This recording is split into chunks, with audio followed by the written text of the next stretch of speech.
Before we start today, I would like to have a moment of silence dedicated to those that have suffered through the Halloween tragedy in South Korea.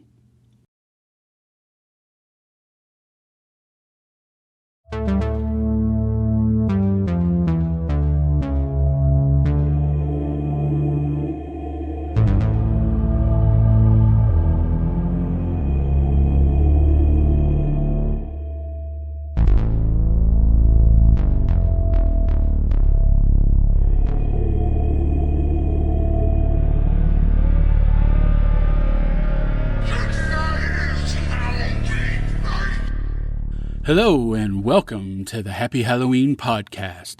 My name is Tony and I will be your host as we talk about all things Halloween. And welcome to our second season. That's right, season 2. Man, that feels good to say. Just because Halloween is over doesn't mean I'm going anywhere. I am your year-round Halloween guru. So it's been... Oh God, they're knocking already. I know where this is going. It's not going to be good. Play along with me. Who is it? It is me, Drac. What did I tell you? Come on in, buddy. What can I do for you, Drac? I just have one question. Yeah, right. What's that, buddy? What do you call a pause in work at a mortuary? I told you I knew where this was going. Here we go. I have no idea, Drac. What do you call it? A coffin break. Why do I continue to let him in the door? Somebody please tell me why. I don't know. I don't get it. Yeah, that was real funny, Drac. Why don't you head on back downstairs with the rest of the guys? Okay. Coffin break. Now, where were we? Ah, yes. Second season. Doesn't that sound good? Well, here in Kentucky, it's been a nice, chilly, cold day. Some rain falling outside. Plenty of leaves everywhere. So, got me a nice mug of apple cider. So, let's say we get started.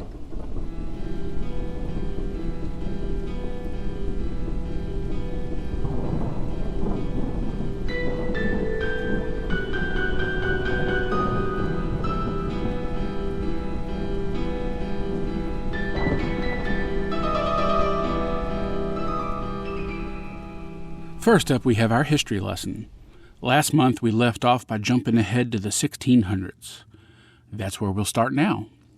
Having sailed to America to escape religious persecution, the Pilgrims vowed to leave behind any traditions that were tied to the Catholic religion, which included all holidays and celebrations. It wasn't until the Irish and Scottish started to immigrate to America in the 1700s that we saw the beginnings of Halloween. These immigrants brought with them their folk traditions. At first, they kept these traditions to themselves, but slowly it bled out into the surrounding communities. Over the next 200 years or so, those folk traditions slowly became commercialized, as America tends to do, which would lead us up to the World War II era, and that's where we'll pick up next time.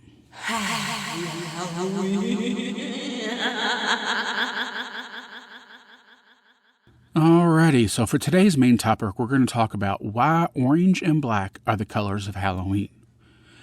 Now, if we were to go back to the time of the Celts, I'm sure we wouldn't find black bats and orange pumpkins hanging on the wall. But the symbolic beginnings of the color started here.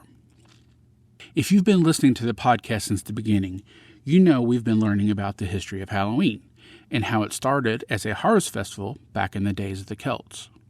So, if you think about it, it's easy to see where the colors find their origin. The festival celebrated the changing from the light half of the year to the dark half, and of course black is synonymous with the nighttime due to the lack of light. The festival also celebrated the last harvest of the year, which left behind the stalks and leaves of the plants, which quickly began to die and turn different shades of yellow and brown. Also, the leaves on the trees began to turn similar colors as the season changed. All of these warm browns and yellows eventually led to decorations being colored orange. This was solidified in the early 1900s with companies such as the Denison Company, which produced paper products and decorations, and the Gurley Candle Company, which made some of the best holiday candles ever. Both companies borrowed from the old folklore by producing decorations that included bats, black cats, witches, as well as harvest foods. All of these naturally lending themselves to black, orange, and yellow. It was when the Beistel Company began production on their decorations that black and orange became cemented in the eyes of the public as the colors of Halloween. Nowadays, you can find all sorts of colors on Halloween decor, but there's nothing as comforting to me as black and orange.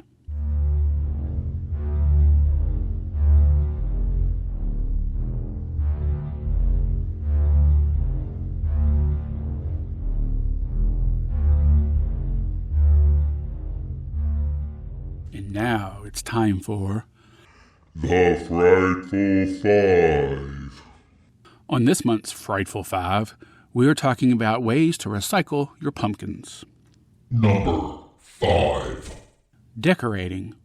Fortunately, pumpkins do not look out of place when decorating for fall or Thanksgiving, so leave those pumpkins that you didn't carve into jack-o'-lanterns sitting about for another few weeks. If you have some ceramic or plastic jack-o'-lanterns sitting around, spin those bad boys around and continue to enjoy. Number 4. Take care of the wildlife in your area. Take your pumpkins and cut a large hole in the top, or take a huge L-shaped chunk out of the pumpkin, cutting down from the top and in from the side. Scoop out the insides and set the seeds aside and clean. After it's all cleaned out, you can fill the pumpkin up with birdseed, as well as those pumpkin seeds you set aside. And depending on the weight of it, you can hang it from a tree or a shepherd's hook with some strong rope. Otherwise, just sit it out where the birds can get to it easily. Alternatively, you can just clean out the pumpkins and chop them into small pieces and leave them about for the squirrels and other small creatures to nibble on. Number 3. Make a planter. Cut the top off of your pumpkin and clean it out. Then fill with potting soil and plant your favorite plants. Personally, I love mums for this. Aside from giving the pumpkin new life for a few weeks, it also helps the plants because as the pumpkin begins to slowly decompose, it releases nutrients into the soil for the plant to feed on. Number 2. Turn it into a serving dish for family gatherings. Cut the top from your pumpkin and clean out the inside. Then rub the inner flesh with some cooking oil and bake for 35 minutes at 350 degrees. And you will have the perfect serving dish for your hearty soups or dips at your next autumn gathering. Number 1. This is the easiest task on the list, but it has the most meaning to me, and that is to compost it. Some cities have a day where you can put out your composting materials to be picked up with the garbage. But I prefer to do this one myself. You technically can just lob your pumpkin into your compost pile, but I prefer to chop it up into smaller pieces. That way, they decompose faster and start releasing the nutrients into the soil to keep it healthy during the winter. Oh, and if you clean out the pumpkin seeds before you compost it, you already have seeds to plant your own pumpkin patch next spring. If you have any other suggestions of what to do with your pumpkin after Halloween, please drop me a line at thehappyhalloweenpod@gmail.com. It's time for a new segment called Bobbing for Apples. Friend of the show, Bob Baker, reached out to me to let me know that he is a bit of a Halloween playlist master. So, every month he is going to bring us a track to add to our Halloween playlists. Take it away, Bob. Hi, this is Bob Baker. You may recognize my voice from the Total Christmas podcast. I started to listen to the Happy Halloween podcast after Jack recommended it recently, and I really enjoy it. I soon realized that even though I am more of a Christmas guy, Halloween is a close second. Tony is awesome, and he reminds me of how much I enjoy autumn. It is my favorite season. I love the colors of the leaves changing, sitting outside by a bonfire, and there is not a pumpkin beer that I can pass up. Plus, I live in a town where I get to drive a trick-or-treat hay wagon on Halloween. And we are haunted by a ghost horse. Also, for some reason, when I was down and out in 2003, I did what any unemployed father of 3 young children would do. I made a Halloween CD. I don't know why I did it, but I was inspired. My family enjoyed it so much, I made another one the next year, and then the next, and so on. It has become a year-long obsession for me to find relevant tunes. I continue to use the CD format as it limits the number of songs I can include. I have to pick and choose and establish a certain order. These songs now define each year, and listening to them brings back strong memories.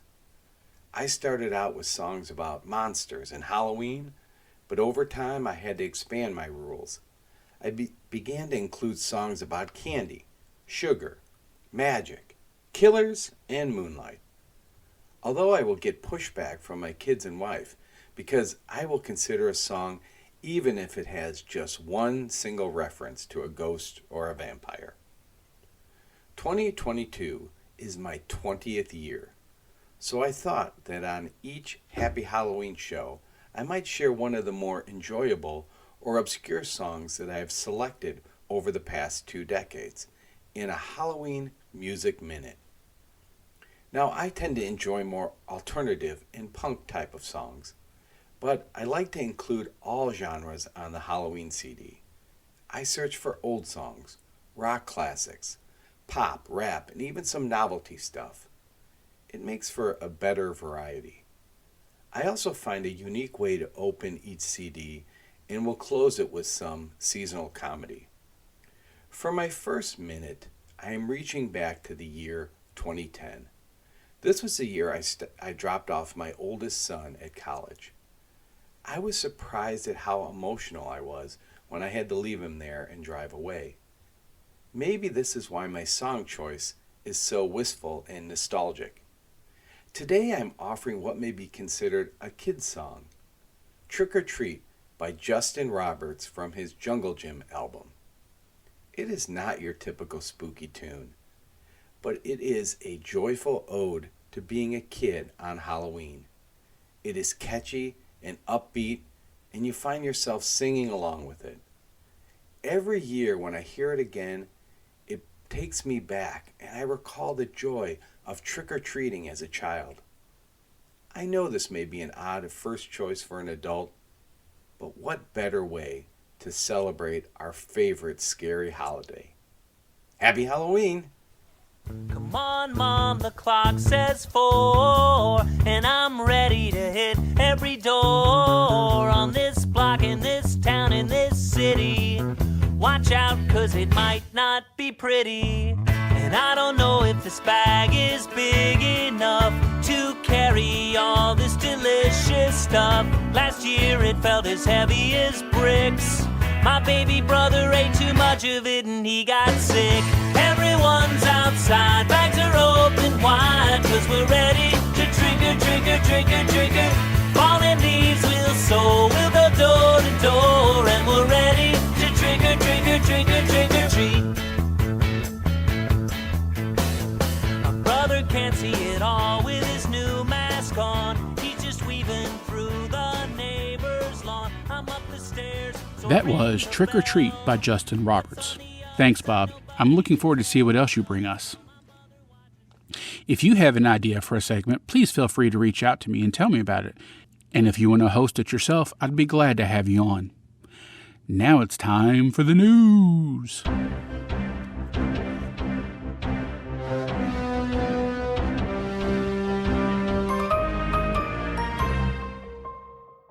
First up in Halloween-adjacent news, Peacock has announced they are going into production on a Friday the 13th prequel series called Camp Crystal Lake.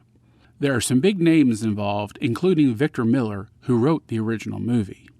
From what I'm seeing, it looks like calling it a prequel may be misleading, because we may be seeing the time between when Jason pops out of the lake in the first movie, and when he grows up to be an overgrown, back-from-the-dead serial murderer, which sounds to me like the time frame between parts 1 and parts 2.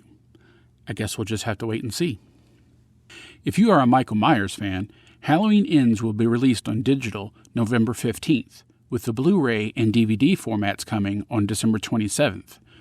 On the same day, you will also be able to pick up the entire trilogy as well. Why they didn't put that out before Christmas, I just don't understand. That could have been a great Christmas present for somebody. Anyway, moving on. Lastly, in case you missed it, Vince Guaraldi released a new version of the It's the Great Pumpkin Charlie Brown soundtrack back in August.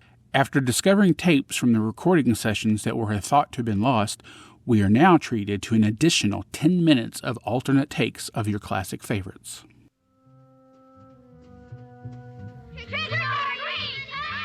All right, are y'all ready to hear some Halloween music? I am too. Let's start with this upbeat rockabilly track called Halloween Night by the Evil Streets.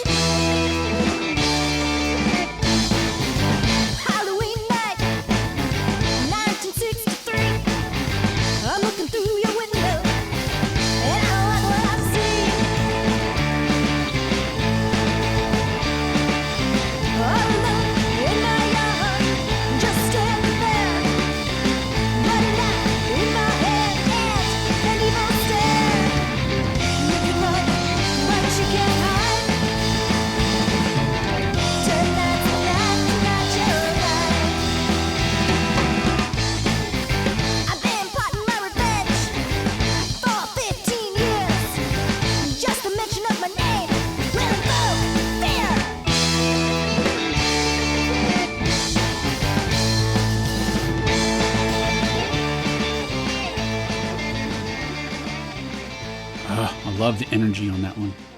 Next up, we have this moody, low-key cover of Season of the Witch by Accidentally Graceful.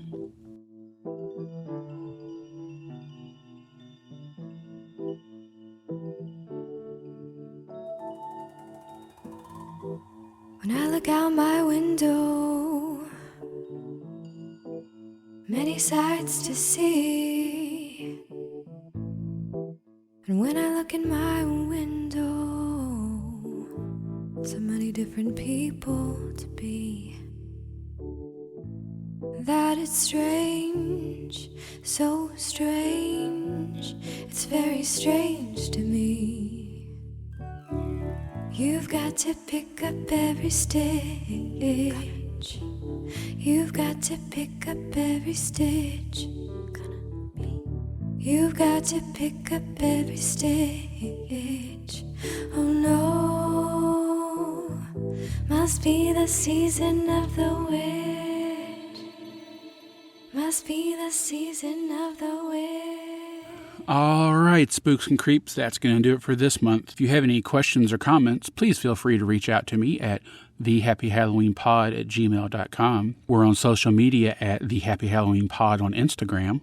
Don't forget to go to your podcast listening platform of choice and leave us a rating and review. And if you're feeling generous, I'm pretty sure Drac is running out of his riboflavin-flavored, non-carbonated, polyunsaturated blood. So throw him a couple bucks over at ko-fi.com/thehappyhalloweenpodcast. And until next time, Happy Halloween!